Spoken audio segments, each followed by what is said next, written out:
చూస్తూ ఉండు, మనమే అక్కడ బెస్ట్ కపుల్, అందులో సందేహమే లేదు. నువ్వు ఎక్కువగా ఆలోచించకు రోహిణి. అక్కడ పెట్టే గేమ్స్ అన్ని చాలా సింపుల్ గా ఉంటాయి. నీకు జనరల్ నాలెడ్జ్ ఎక్కువ కదా. అవును.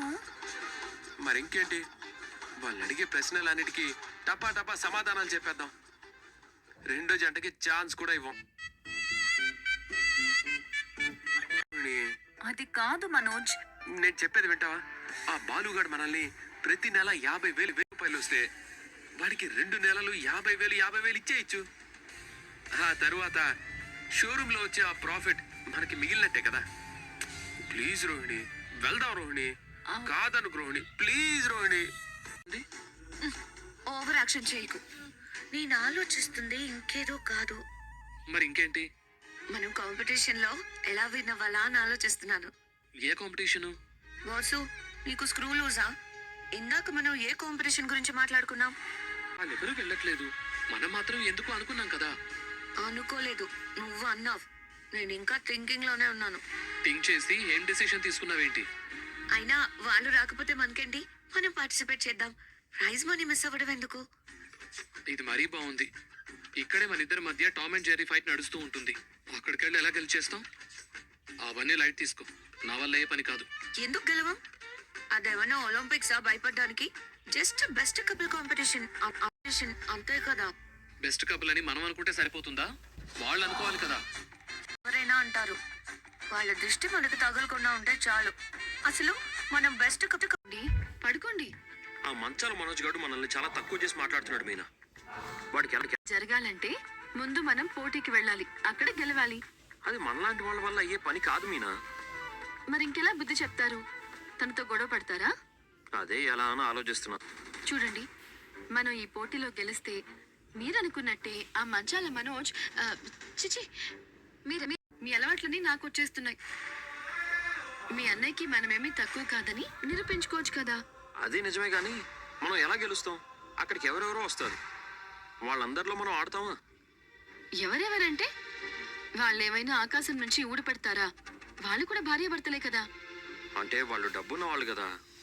డబ్బున్న వాళ్ళ మధ్య డబ్బే ఉంటుంది, కానీ డబ్బు లేని వాళ్ళ మధ్య ప్రేమానురాగాలుంటాయి. అది డబ్బుకి సంబంధించిన పోటీ కాదు, బంధానికి సంబంధించులమని మీకు నమ్మకం ఉంది కదా. ఉండడం ఏంటి, మన ఇద్దరం మంచి దంపతులమే. చూసావు మన జోడి ఎంత బాగుందో.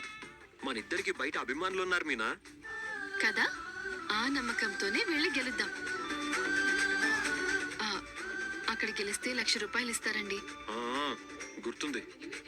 ఆ డబ్బులు మనం రూమ్ కట్టుకోవడానికి ఉపయోగపడతాయి. నిజమే పూలకం పోయి. నువ్వు ఈ మాట చెప్పిన తర్వాత నాకు వెంటనే ఆ పోటీలో పాల్గొనాలనిపిస్తుంది.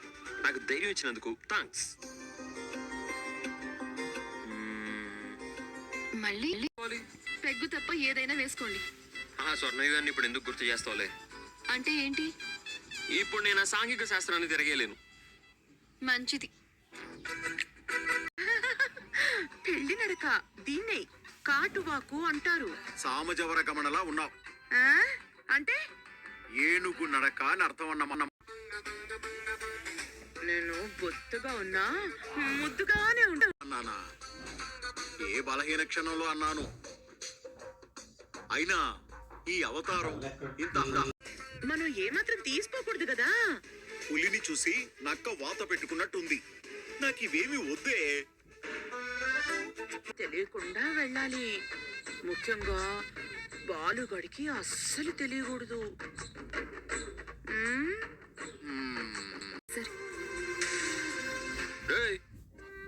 ఏంటి డెకరేషన్ ఎక్కువైంది? నేను పార్లర్ కి, రోహిణి ఫర్నిచర్ షాప్ కి వెళ్తున్నాం. ఏంటి ఏంటి అందరూ కలిసి అందాల పోటీలకు వెళ్తున్నారా? చిచి, అలాంటి చీప్ కాంపిటీషన్లకి మేమెందుకు వెళ్తాంరా? వెళ్తున్నాం. మంచిది, వెళ్ళండి. పద పద పద. తిరణాల్లో బుడగలు అమ్ముకునే వాళ్ళ. ఊరుకోండి, ఇలాంటి పోటీలకు ఇలాగే రావాలి. 1,00,000 రూపాయలంటే మాటలా? ఆ 1,00,000 పేరు చెప్పే. ఇదిగో ఈ డ్రెస్ కి, కలజోడికి, షూస్ కి 25,000 ఖర్చు పెట్టించావు. 1,00,000 రావాలంటే కనీసం 25 ఖర్చు పెట్టాలి కదా. ఇంతకీ నేనెలా ఉన్నానో చెప్పలేదు. ఉన్నావులే, సంతలో పక్క పినిసులు పొట్టు బిడలు అమ్ముకునేది అలా ఉన్నావు. ఊరుకోండి, నలుగురు వింటే ఏమనుకుంటారు? పదండి పెడదాం. ఆ? ఒకసారి అటు చూడు, ఎవరో కామాక్షి చెల్లెల్లా లేదు.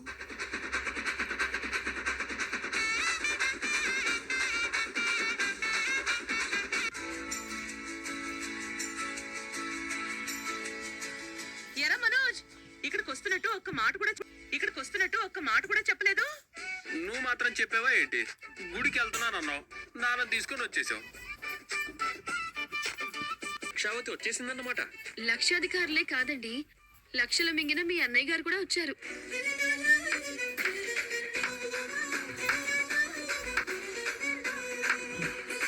ఆడదామని వచ్చారా?